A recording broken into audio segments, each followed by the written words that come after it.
जब प्रेमावेश प्रकट हो जाता है तो भगवत साक्षात्कार हो जाता है, पर प्रेमावेश प्रकट होने के पहले हमारी शरणागति पुष्ट होनी चाहिए। शरणागति पुष्ट होने के लिए सबसे पहला लक्षण है दैन्यता, निराभिमानिता। और यहां सबसे बड़ा दोष हमारे अंदर अभिमान ही है।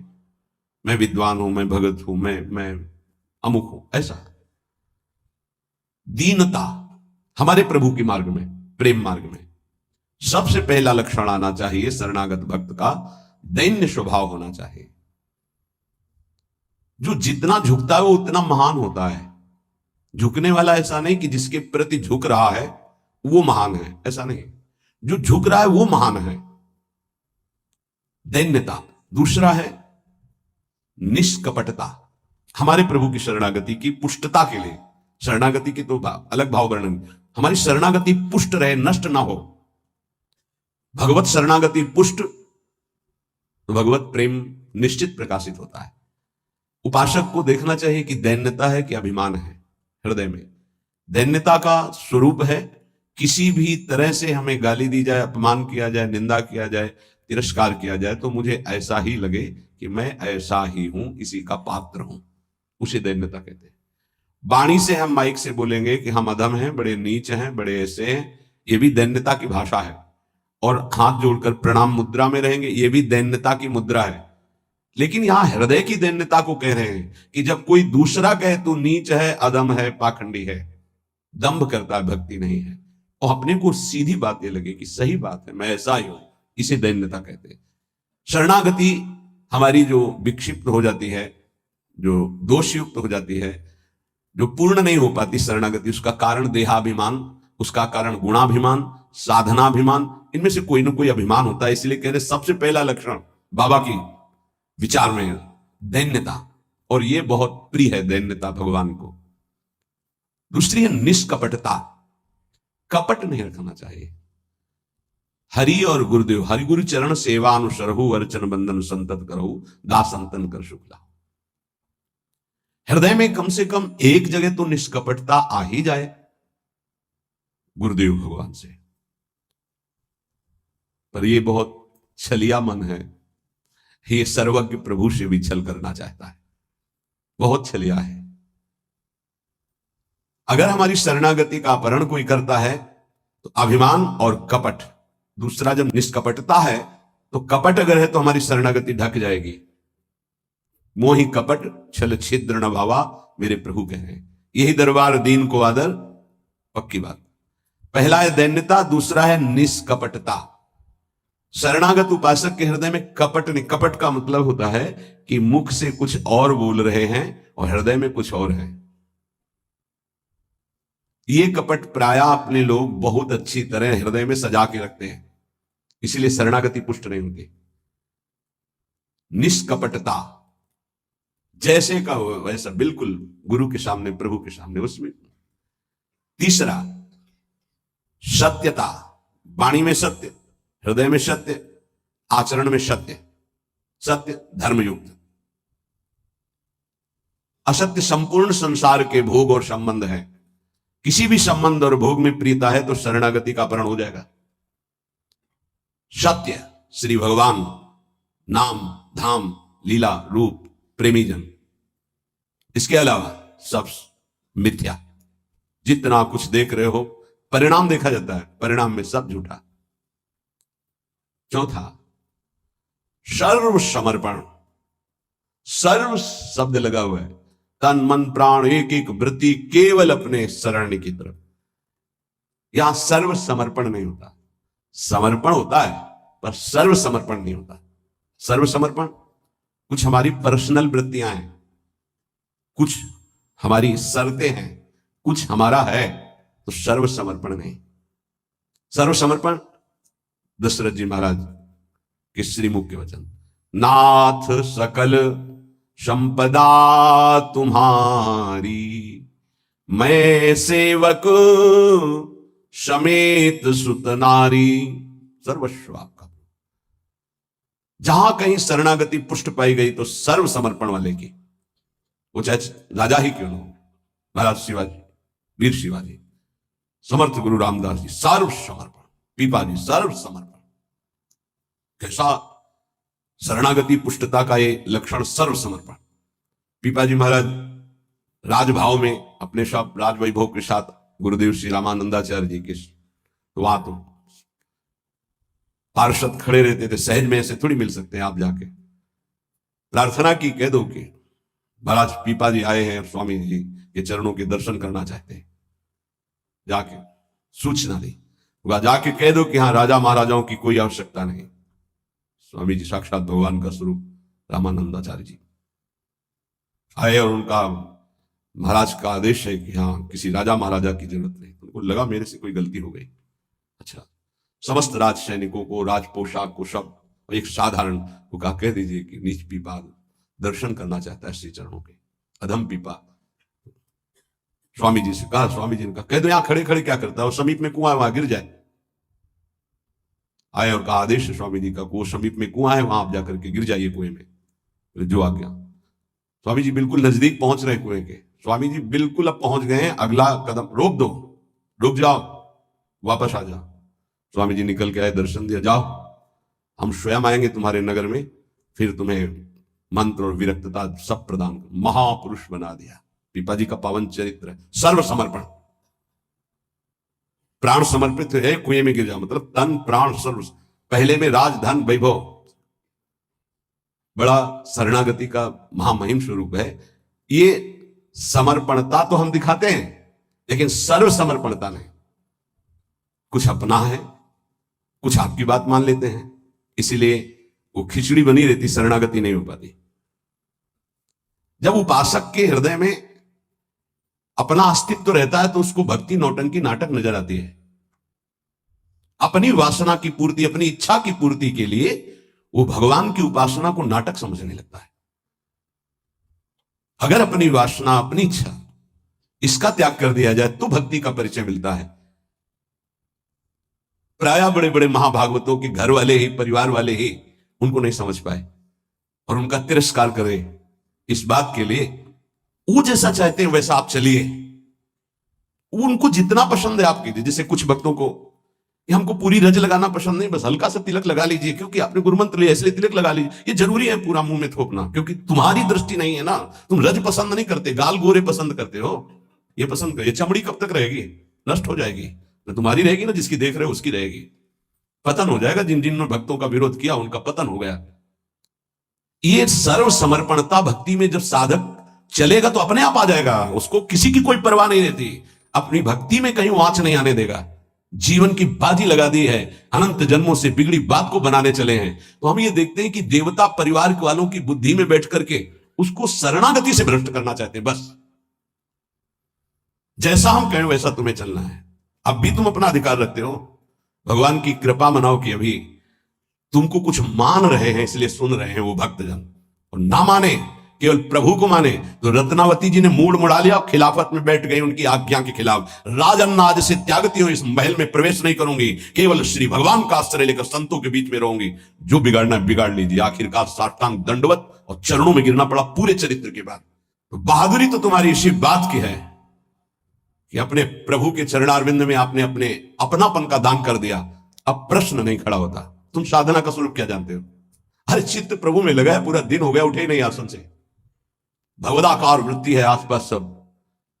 बड़े सिद्ध महापुरुष की बात कह रहे हैं, पूज्य श्री श्रीधर बाबा। इतनी रज होगी पूरे सिंहासन में, इतनी ऊंचाई से, क्योंकि परिक्रमा नजदीक काली देंगे। और उनको शरीर की शुद्ध नहीं तो कब वो रज पूछे। मच्छरदानी लगी थी, मच्छर क्या पूरा हाथ चला जाए, और 10 पात छिपकली उस मच्छरदानी में चिपकी रहती थी। बस ऐसे घुस गए अंदर, बस पूरा कमरा कहीं जाला, कहीं ये कहीं वो। जब बाबा इसे साफ, अरे नहीं भाई चलो तुम बाहर ऐसे रहने। जहां उनकी स्थिति है, कभी कभी ऐसी स्थिति देखी है कि जो वाणी से नहीं बोल सकते, ऐसी अनिर्वचनीय स्थिति। आंखों से अश्रुधारा, शरीर कांप रहा सैया पे, छूने की हिम्मत नहीं, चरण चापने गए, होश ही नहीं बाबा को, ओठ फड़फड़ा रहे हैं, कैसी भगवदाकार एकदम स्थिति। जब उपासक चित्त प्रभु से जुड़ेगा तो ये सब अच्छा नहीं लगता।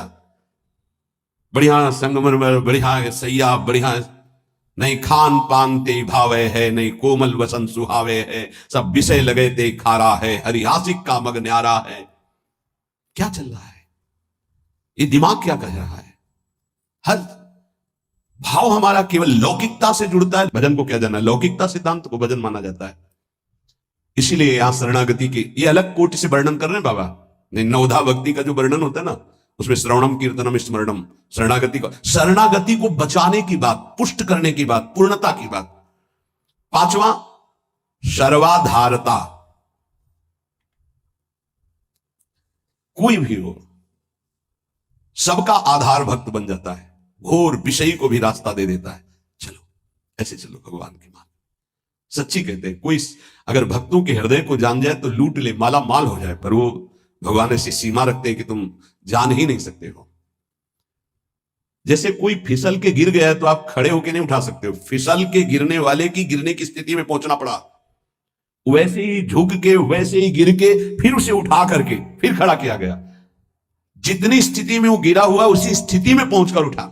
उसको क्या जरूरत है झुकने की? जिसने अपने जीवन में कभी भोगों को, विषयों को, संसार को, गृहस्थ को स्वीकार ही नहीं किया, वो तुम्हारे बीच में घुसकर तुम्हें पकड़कर जहां तुम हो वैसी स्थिति से उठाकर ऊपर खड़ा कर रहा है। अगर तुम सही उपासक होते तो दृष्टि मात्र से तुम्हारा उद्धार हो जाता, लेकिन तुम उस बात को नहीं समझते हो। इसलिए ये सब व्यवहार अपनी स्थिति से उतरकर और झुककर तुम्हारे समान बनकर तुमको उठाया जाता है। सर्वाधारता, उस नहीं समझ पाओगे, नहीं समझ पाओगे। काम से, स्नेह से, भय से, क्रोध से, द्वेष से, किसी भी तरह से वो जुड़ जाए केवल तुम्हारी वृत्ति उनसे, वो संभाल करके उठा करके सच्चिदानंद में जोड़ देंगे। चाहे भगवान से जुड़े या भगवत प्राप्त महात्मा से, भगवत प्रेमी से जुड़े, वहीं पहुंचा देंगे। नंग धड़ंग शराब पिए हुए गंगा जी में खड़े हैं, उपद्रव कर रहे हैं, नारद जी महाराज के सामने अभद्र स्वरूप में खड़े। ये पशुता तुम्हारे अंदर केवल धन वैभव के अभिमान से आई है। तुम कुबेर के पुत्र हो, ये हालत तुम्हारी। जाओ, मैं तुम्हें शाप देता हूं, तुम वृक्ष योनि को प्राप्त हो जाओ। लगाना कि महात्मा बहुत कड़ुआ स्वभाव प्रकट कर दिए, बहुत करुणा कर दी। हालत क्या थी, पहुंचा कहां दिया? वृक्ष तो बनो पर नंदालय के। जाओ, तुम्हें सच्चिदानंद भगवान का दर्शन, संभाषण और स्पर्श प्राप्त हो, जो बड़ी बड़ी साधनाओं से नहीं प्राप्त होता। और नारद जी ने शाप दे के प्राप्त करा दिया। दामोदर गोविंद भगवान के उदर में बंधा हुआ उखल है, घसीटते हुए वहां जाते हैं, यमलार्जुन के बीच में फंसा देते हैं, मारते हैं अखिल शक्तियों के स्वामी। जरा सा झटका, उखड़ कर दोनों वृक्ष गिर जाते हैं। उनसे दिव्य रूप धारण करके यही प्रकट होते हैं जो यमलार्जुन बने हुए थे। नलकुबर मणिग्रीव शायद ऐसा नाम है। भगवान का दर्शन, संभाषण, स्पर्श, साप दे दिया तो यह प्राप्त हुआ। विचार करके देखो, समझ में नहीं आता, जीव को समझ में नहीं आता कि हमारे ऊपर कितनी कृपा है। सर्वाधारता, ये शरणागति की पुष्टता का लक्षण है। वो सबका आधार बन जाता है। जैसे हमारी सबकी आधार भूमि है, ऐसे वो भक्त बन जाता है। रखो मेरे ऊपर पैर, निकल जाओ भगवान की गोद में जाओ। वो इस उदारता को, इस कृपा को इस साधारण जन नहीं जानते, अवहेलना करते हैं। एक एक वृत्ति तुम्हारी संभालने के लिए हमारी श्री जी की भक्ति तैयार है। एक एक वृत्ति को, तुम्हें रोना नहीं आया कि हमारे ऊपर कितनी कृपा है। बहुत कृपालु शरणागत जन होते हैं श्री जी के। जैसे श्री जी का स्वभाव तो वही अंश में उतरता है उनके जनों में। सर्वाधारता, सबके लिए आधार भूमि बनने के लिए तैयार है। छठवां, पूर्ण विश्वास अपने इष्ट पर। जैसे राम काज के लिए लंका में प्रवेश कर रहे हैं हनुमान जी महाराज, घोर निशाचरी स्थिति है लंका में। अब एक महाभागवत तो बहुत, जो भी प्रवेश कर रहे हैं तो पहले श्री राम जी का स्मरण करके अपने हृदय में भगवान को देखकर हृदय में स्मृति बसा के प्रवेश करते हैं। क्या भाव? प्रवेश नगर की जय सब काजा, हृदय राख कौशलपुर। जब किसी भी साधक या किसी से भी भगवान का निज जन उसे उठाने की, तो पहले प्रभु जा रहे हैं, बहुत फिसलन है नाथ, पकड़े रहना। जैसे कोई डूब रहा है, उसको निकालने जा रहा है, प्रयास करेगा, लेकिन वो जो डूब रहा है वो प्रयास करेगा उसको डुबोने का, क्योंकि वो सांस लेना चाहता है। ऐसी जो काम में डूब रहा है, क्रोध में डूब रहा है, मोह में डूब रहा है, नाना प्रकार के भोगों में डूब रहा है, उसको निकालने के लिए जाओगे, वो पहले तुम्हें उसमें डुबोने की कोशिश करेगा। तुम्हारे अंदर काम, तुम्हारे अंदर क्रोध, तुम्हारे अंदर लोभ, क्योंकि उसी वृत्ति से वो अपना भाव स्वीकार करेगा। तब श्री जी से पहले बात होती, श्री जी, हे प्रभु, हे प्रियाजू, बहुत फिसलन की जगह में आपकी सेवा कार्य होने जा रहा है। उस जीव को पकड़कर उसकी वृत्ति को आप तक स्वामी आप पकड़े रहना। आप ऐसे पकड़ो, हम ऐसे पकड़ते हैं, तब हो सकता। अगर आपने छोड़ दिया तो बहुत फिसलन में है, गिरने की संभावना है। पूर्ण विश्वास दृढ़, मेरी स्वामिनी इसका मंगल करके रहेंगी। 7वां, सर्वाराध्यता, ऐसा भाषण, ऐसी चेष्टा, ऐसा व्यवहार कि उस सब के द्वारा पूजनीय बन जाए। इस शरणागति का 7वां लक्षण सर्वाराध्यता। उपासक का ऐसा स्वभाव, ऐसा व्यवहार, मृदुता कि सब उसकी आज्ञा का पालन करने लगे। ऐसी इस शरणागति की पूर्णता का स्वरूप सर्वाराध्यता। हंस बोले बहुमान दे, सर्वाराध्यता ये उनका गुण होता है। नहीं नहीं कोई बात नहीं, आप ऐसा शांत हो जाइए, आप कोई बात नहीं, बहुत सावधान। शरणागति कोई खिलवाड़ नहीं, और शरणागति हो गई तो सब पूर्ण हो गया। अखिल लोक चूड़ामणि भगवान शरणागत के अधीन हो जाते हैं, अहम भक्त पराधीन हो। 8वां है अनन्यता। अपने इष्ट की, कल एक उपासक की परीक्षा का समय है, आता है छमाही सालाना, चर्चा हो, उसका शब्द था कि शरीर छोड़ना मेरे लिए सहज है, लेकिन उपासना के विषय में एक भी शब्द में किसी से भी, चाहे वो रिश्ता हो, संबंध हो, स्वीकार नहीं कर सकते। बहुत देखा, बहुत सुना, बहुत सब। आप उपासना के विषय में, अगर मेरी उपासना में कोई बाधा पड़ेगी तो मैं सब कुछ छोड़ सकता हूं। शरीर छोड़ना मेरे लिए सहज, उपासना नहीं। उपासना में अगर कोई नहीं, बस इस बात से उस समय तो नहीं कहा जाता बड़ाई कि हाँ शाबाश, नहीं, ठीक है, ठीक है, अच्छे विचार। एकांत में जब मनन होता है तो आशीष निकलता है। हाँ, ऐसे ही अपने आराध्य देव की अनन्यता पे फर्क नहीं पड़ना चाहिए, इसी से भगवत प्राप्ति होती है।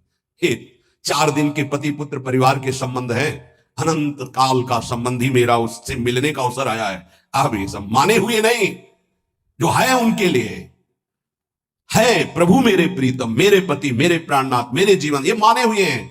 30 वर्ष पहले तुम जानते भी नहीं थे कि कौन है जिनको तुम पति पुत्र परिवार प्रीतम क्या क्या भाव, और 30 वर्ष बहुत बहुत प्लस और जोड़ लीजिए, इसके बाद खाक में मिल जाएगा तुम्हारा तन और उनका भी तन। ना वो संबंध रहेगा, ना वो परिचय रहेगा। संबंध भी नहीं रहेगा, परिचय भी नहीं रहेगा। तो परिचय जिससे बनाने आए हैं, अब ये जन्म केवल उनके लिए। ऐसा नहीं है कि कोई भक्ति में चले तो रसगुल्ला और रबड़ी यही खाते भक्ति होती, वो एक अलग भक्ति होती है। जैसे आपकी साधना बढ़ेगी तो आपके साथ विरोध शुरू होगा, और अगर विरोध में वही स्थिति रही, एक रस अनन्यता, तो आपकी सिद्धि नहीं। तो क्या बिगाड़ा था देवर विक्रम का? पूरे जीवन भर वो विरोध। क्या बिगाड़ा था नरसिंह मेहता जी ने अपनी भाभी का?